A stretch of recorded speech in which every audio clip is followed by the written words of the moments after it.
सिद्धेभ्यः ओम नमः सिद्धेभ्यः।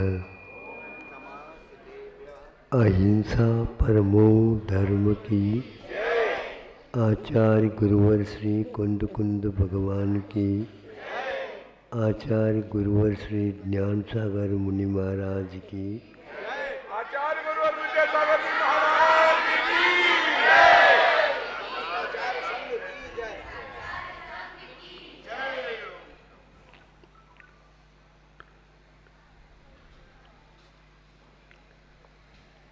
परिस्थितियाँ बदलती रहती हैं। कभी गर्मी का रूप, कभी सर्दी का रूप, कभी वर्षा, कभी अतिवृष्टि, अकाल आदि आदि अनेक परिस्थितियाँ आती हैं।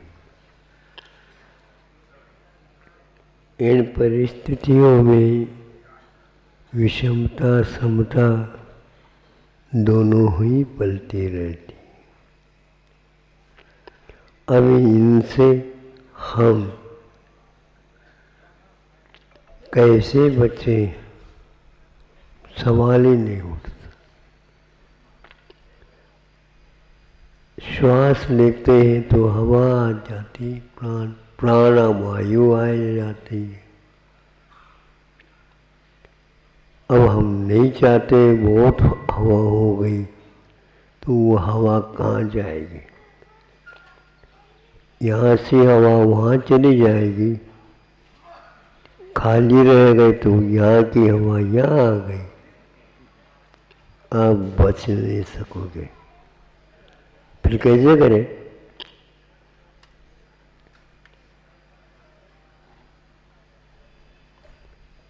पाठ, स्तुति पाठ वगैरह चलते हैं, उसमें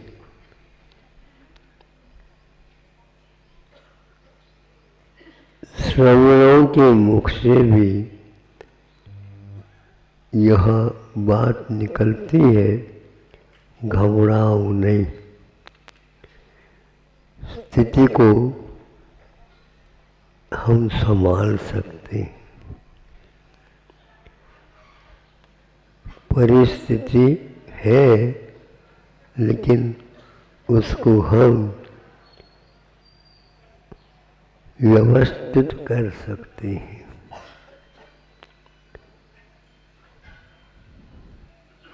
विद्या भैषज मंत्र तोय हवनई, याति प्रशांतिम यथा।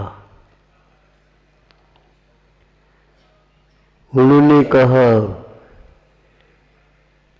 विद्या उसे प्राप्त होती है जो एकाग्र होता है। अनेक परिस्थितियों में झूलता है, उस व्यक्ति को विद्या प्राप्त नहीं होती। एक स्तर पर आ जाओ तो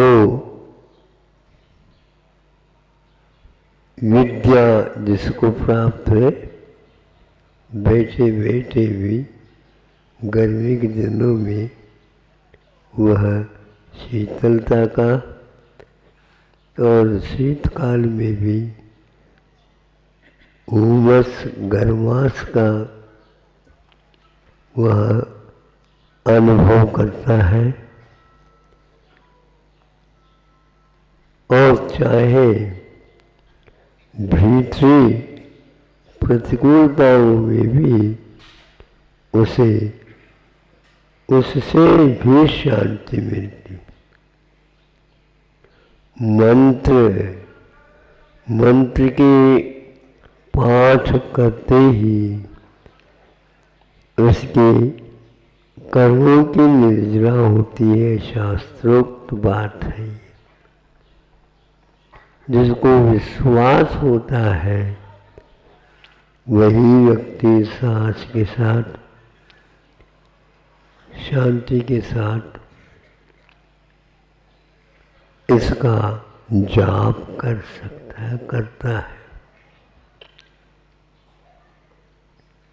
बड़े बड़े साधना करने वाले भी इस मंत्र की ओर जाते हैं।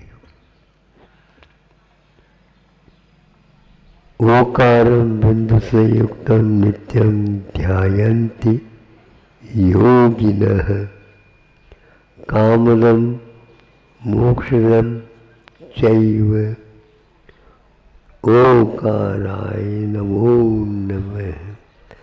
उस ओंकार के लिए जो पंच परमेष्टि की प्रतीक है, संक्षेप ओंकाराय नमो नमः का अर्थ किया। आप लोग बोलते हैं ना, शॉर्ट फॉर्म में बोलो। क्या बोलते हैं ना, शॉर्ट फॉर्म में बोलो। तो पंच परमेष्टि का शॉर्ट फॉर्म क्या है? ओंकाराय नमो नमः।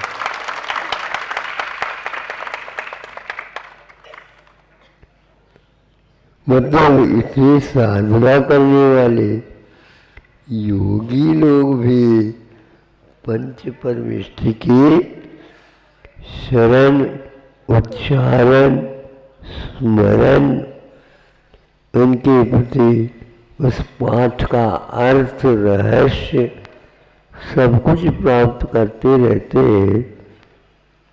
तो कर्म बाहर आने में साहस करना पड़ता है उनको भी।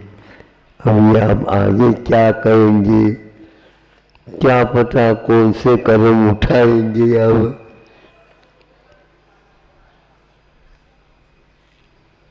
अच्छे अच्छे शूरवीर, धीर, गंभीर भी कर्म के उदय के सामने नतमस्तक होने लग जाते हैं, घुटने टेकने लगने, घुटने टिकते नहीं। किंतु एक छोटा बालक भी यदि भगवान के सामने घुटने टेक देता है तो कर्मों की निर्जरा। आप तो बड़े बड़े हो, आपका बालक भी विश्वास दिला दो तो वह अपनी चिकित्सा स्वयं भी कर सकता है।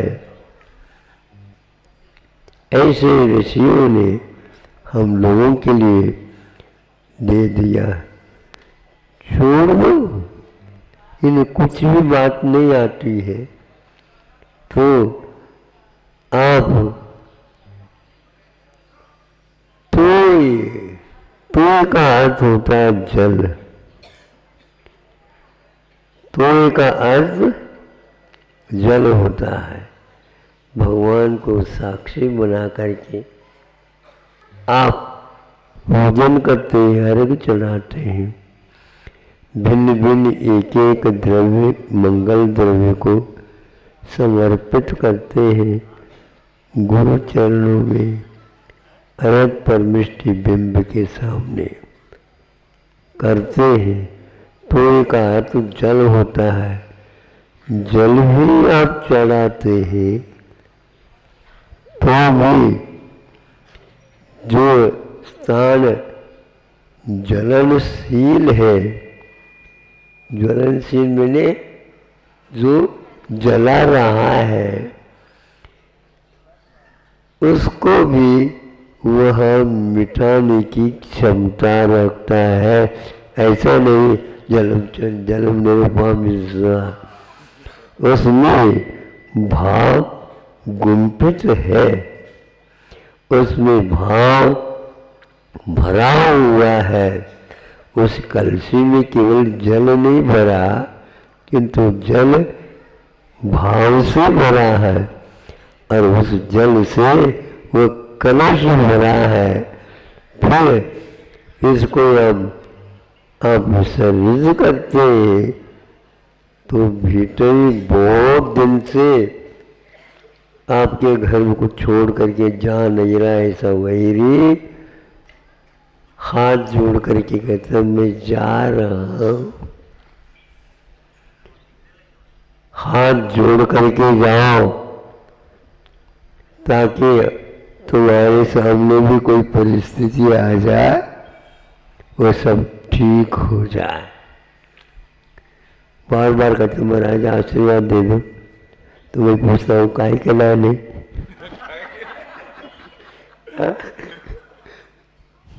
प्रयोजन क्या है बताओ। महाराज दुखी हूँ, संसार सारे सारे दुखी है। कोई तन सुखी, कोई तन दुखी, कोई मन दुखी, धन बिना, ये सारे के सारे दुखी ही है। धन नहीं होता तो फिर भी दुखी, किंतु ज्यादा जिसके पास धन है वो ज्यादा दुखी है, वो भी दुखी नहीं है। जिसके पास कम धन है, हे भगवान थोड़े से धन बढ़ जाए तो हम संतोष रखेंगे, ज्यादा नहीं चाहेंगे। फिर ऐसे कहने वाले ही फिर बाद में ज्यादा धनी हो जाते हैं तो वो ज्यादा दुखी होते। उनके दुख को देख करके ऐसा लगता है हे भगवान किसी धनी का दर्शन न हो तो अच्छा।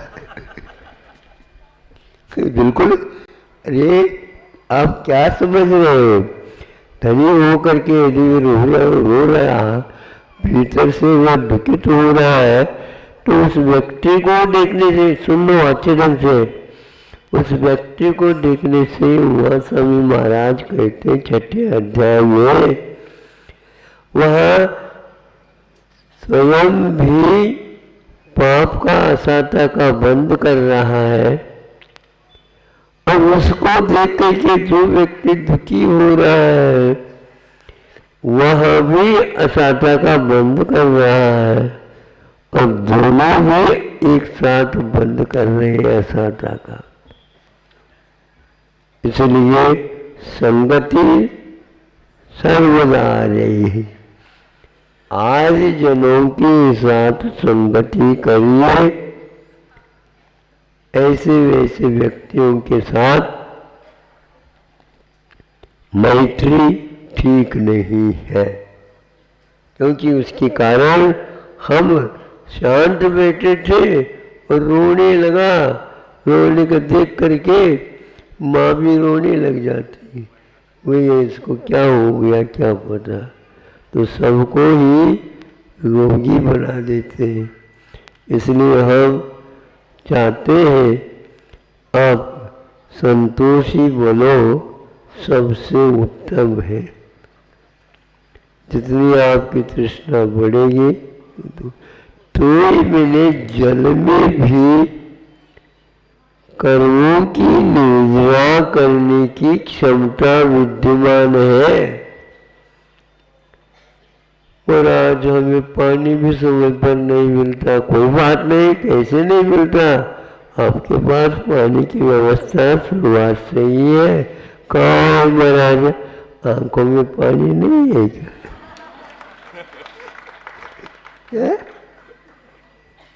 बोलो, आप लोग हंसते भी रहते हो, रात दुखी हूँ कहते। ये तो सफेद झूठ है ये महाराज, आज तक तो हमने नहीं सुना था झूठ भी सफेद होता है।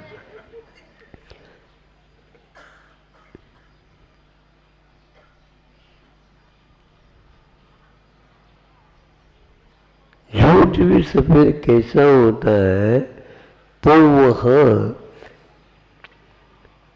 अलग रूप से प्रतिकूलता के साथ सोच रहा है, इसलिए वह शांत बैठा है सामने, किंतु शांत नहीं है।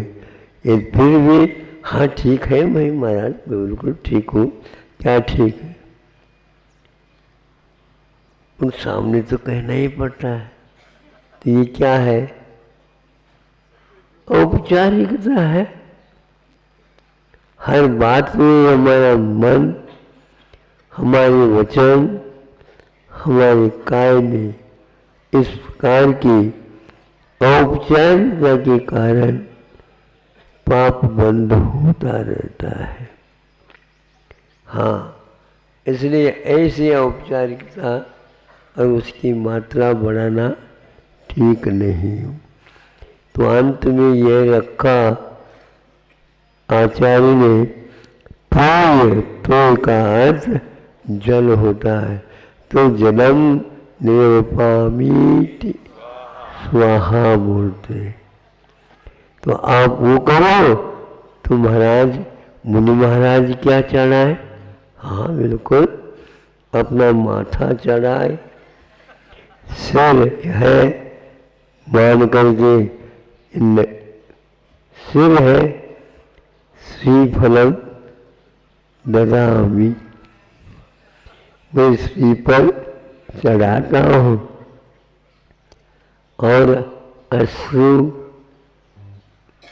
वाणी गदगद कंठ से हम अर्घ चढ़ा रहे। आप चढ़ा रहे ना, हमारे पास न थाली है न और कुछ है, किंतु हम सब अष्ट मंगल द्रव्य आप भी उधर से चलाते हैं तो हम भी इधर से इस प्रकार हमारे लिए यत तत् जहाँ कहीं सर्वत्र जाओ वहाँ पर अष्ट मंगल द्रव्य हमारे पास व्यवस्थित है, उसको हम काम में लेते हैं।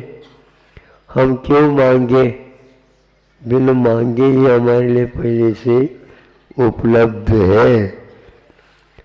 हम नहीं, सुनो, अब क्या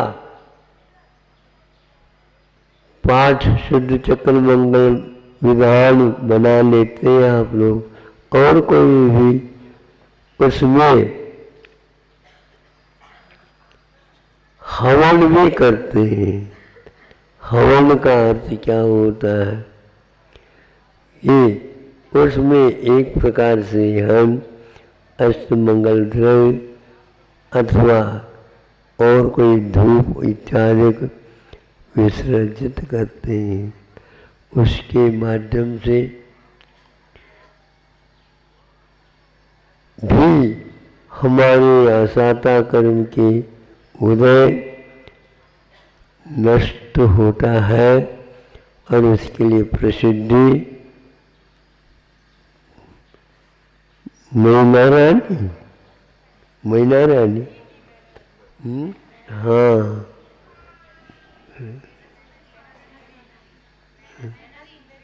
मैना सुंदरी एक शब्द और छूट रहा था, तो उसका क्या अर्थ हुआ? मैं ना, अब आगे जोड़ दो आप लोग।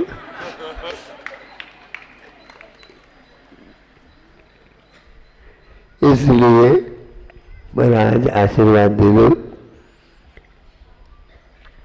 हमारी ये रानी सुंदरी बने। हाँ? सोचो विचार करो। तो मैना सुंदरी ऐसी प्रसिद्धि सुंदर के कारण नहीं, किंतु उसने 700 कोड़ियों के अधिपति वो स्वयं कुष्ठ रोग से पीड़ित नहीं थे, ग्रसित थे। वे कामदेव थे ना? हाँ, कामदेव थे। 1 करोड़ योद्धाओं को पछाड़ने की क्षमता उनके बाहुबल में था और उनके उस रोग को दूर करने के लिए स्वयं श्रीपाल सक्षम नहीं हुआ, किंतु मैना सुंदरी अष्टानक में शुद्ध चक्र मंडल विधान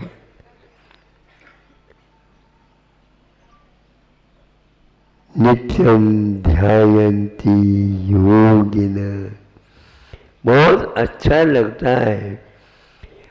शब्द की अपेक्षा से आप अर्थ की ओर भी ज़्यादा पहुंचना चाहिए।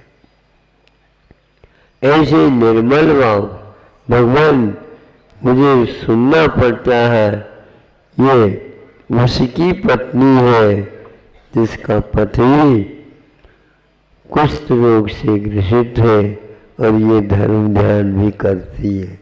ये काय के धर्म ध्यान, अपने पति को आज तक ठीक नहीं कर पाया। ये सुनती थी तो एक महाराज आए और उनको बताया, महाराज हमारी पीड़ा हम उसके लिए नहीं, कर्म उदय में आएगा वो चला जाएगा, लेकिन फिर भी इससे धर्म की बात सामने आती। कोई बात नहीं, सिद्ध चक्र मंडल विधान करो और गंधोदक छिड़काओ, इससे ठीक हो जाए। तो ये भी जुड़ गया और सामने हवन करके ठीक किया और इधर करते करते चले गए। वैसे वैसे वह रोग दूर होता चला गया। इस प्रकार बिना आप पूजन सामग्री के भी जहाँ कहीं भी बैठे तो वहाँ पंच परमेष्ठ के मिताक्षरों के द्वारा, शॉर्ट फॉर्म नहीं, कौन से अक्षर है वो, मिताक्षर है, हाँ, तो इनके द्वारा भी हम डील कर सकते हैं।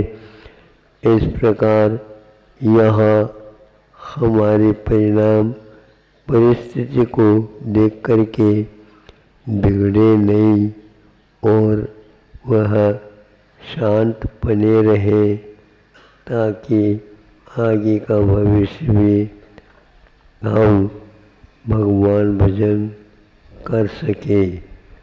कभी भी नहीं सोचते ऋषि लोग, अब ठीक है इतने हमारे पास सिद्धि है, अब भगवान के नाम लेने की क्या आवश्यकता है। नहीं, आप अभी भगवान नहीं बने हैं, इसलिए भगवान ने आपको लिंग दिया है, रूप दिया है, यथाजात रूप, उसको याद करो हमेशा हमेशा। निश्चित रूप से भविष्य ठीक होगा, दूसरों का भी भविष्य